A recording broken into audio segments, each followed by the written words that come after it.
Yes. What the fuck are you doing? What are you walking on?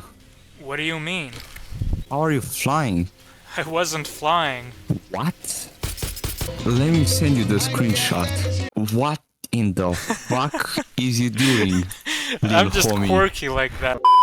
I'm probably one of the biggest Far Cry fans out there. Excluding Primal and New Dawn, because who cares about New Dawn, I've played pretty much every single game in the series. Today's video is mostly going to be focused on Far Cry 6, which is, oh my god, it's already a 3-year-old game. What is time? Now I know I'm talking about a 3-year-old game here and no one really gives a shit, but I only recently got the chance to play the game, so I thought I would share my experience here. Uh, Locked. locked. I don't know where you get the key, though. Can't we just like glitch ourselves in by downing someone? Hold on, come here. Hey, shoot me. Did I get there or no? Not exactly. There's a lot to unpack when it comes to Far Cry 6, and not a whole lot of it is good, unfortunately. Now, if you've played all the other Far Cry games from 3 to 5, you already know what to expect.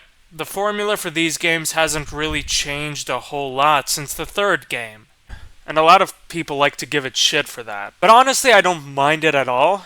It's a familiar FPS experience I've grown to love. Since it's a Far Cry game, you of course have to have outposts. This time, you have the addition of checkpoints, which are essentially mini outposts. They're okay, but I feel like they're way too easy to take over, especially considering how fucking brain dead the AI is. Like, literally, the only thing they have going for them is that they're bullet sponges, and nothing short of a headshot will kill them instantly. But what if some of them remember to wear their helmets? Like, what do you do then? Well, there's different ammo types. Armor piercing and soft target rounds. Obviously, soft target rounds are meant for enemies with little or no armor, and using armor piercing rounds on them will do less damage, which makes sense since armor piercing rounds are meant to go straight through. That's fine.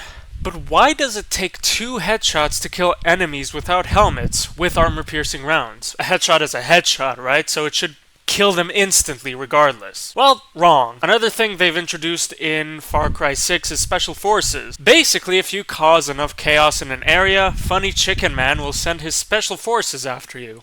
Look at me. Which means better armored and better equipped soldiers. Sounds like a great idea, right? Well, it would be if they didn't immediately lose track of you after you just crossed the street. While the AI in previous games wasn't perfect, it was definitely better than this. Too damn hot. Someone just fucking shoot me. There have been several occasions where I had to secure an area and there was just one soldier left alive, but just could not find me. So I had to make a bunch of noise and draw them to me. There's also tanks in the game now. Surely they're difficult to deal with, right? Well, not really. If you just stand on top of one, they'll have no idea how to react or what to do, so they'll just sit there. Now, I'd also like to mention a few other things I like about the game, because I've just been shitting on it nonstop so far. The guns, for one, I really like. You have a collection of classic firearms in Far Cry 6, and they all feel really good. The addition of Supremos is pretty cool in my opinion. They kind of make you feel like some sort of superhero, which isn't very Far Cry-like, but it's still fun. It has a pretty long cooldown, which can be shortened by killing enemies. If you use it carefully though, you can get yourself out of some pretty sticky situations. Other than that, the map is massive, probably the biggest in the Far Cry series. I found it fun to explore. One of my favorite open world activities are treasure hunts, which play out like the prepper stashes in Far Cry 5. Solve a simple puzzle or do some parkour to get loot, which contains various valuables, or a shiny new weapon.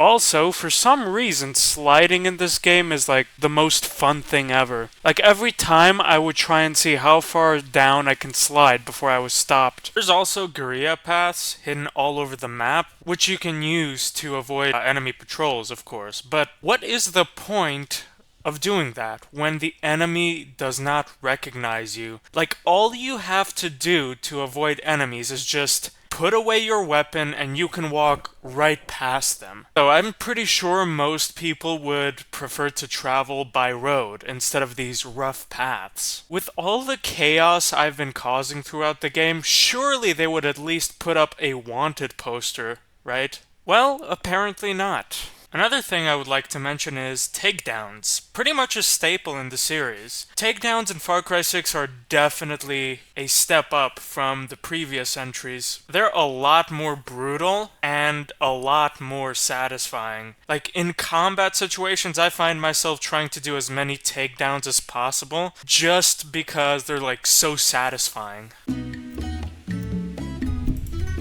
Bruh, there's no way they copied that one Wojak meme.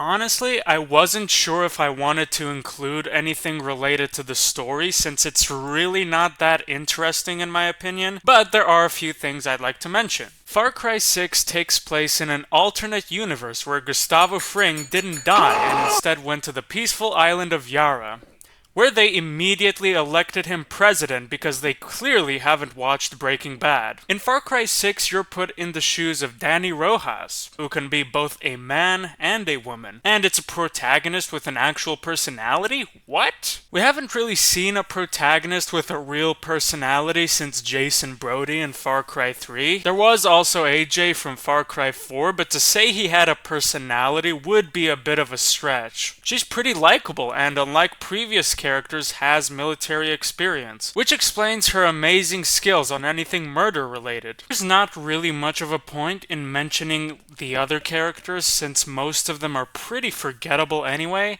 and just like Far Cry 5, there's just way too many of them, with at least like a dozen per region. A good protagonist needs a good antagonist, so how's the main bad guy? Well, he's okay, I guess. Far Cry is known for its amazing villains, which often make you question whether you're on the right side or not. I didn't really feel that with Far Cry 6, to be honest with you. Anton Castillo's main thing is that he wants to drag Yara out of poverty by cultivating the Yaran tobacco, which apparently has a unique compound that can slow the spread of cancer to a halt. But his methods of doing it are questionable at best. Like, enslaving the entire country to produce tobacco and killing everyone that looks at him the wrong way. His nephew, who's a general in his army, literally has a dungeon in his private island, which he uses to torture slaves. And another one of the villains who literally has statues of people who had molten steel poured over them outside of her house. If these guys weren't so comically evil, maybe they wouldn't have such a hard time holding power. Anton Castillo's whole philosophy is just there are lambs and there are lions and the lions eat the lambs or whatever. Anton's failure as a character isn't Giancarlo Esposito's fault, of course. He's a great actor and I'm sure he did his best in this role. It's entirely on Ubisoft. Anyway, with that being said, I just wanted to do a short video on Far Cry 6, just explaining how I feel about certain things. I know I didn't mention a lot of things, but I feel like other people have already done a good job of doing so. All I want to say is I really don't like the direction this game is heading, and I'm sure I'm not alone in that opinion. I feel like you could apply this to pretty much every Ubisoft game. They're good, but they could be a lot better. Anyway, I hope you enjoyed me rambling. I'll probably see you again next time. Next video is probably going to be a Skyrim video. Fuck this.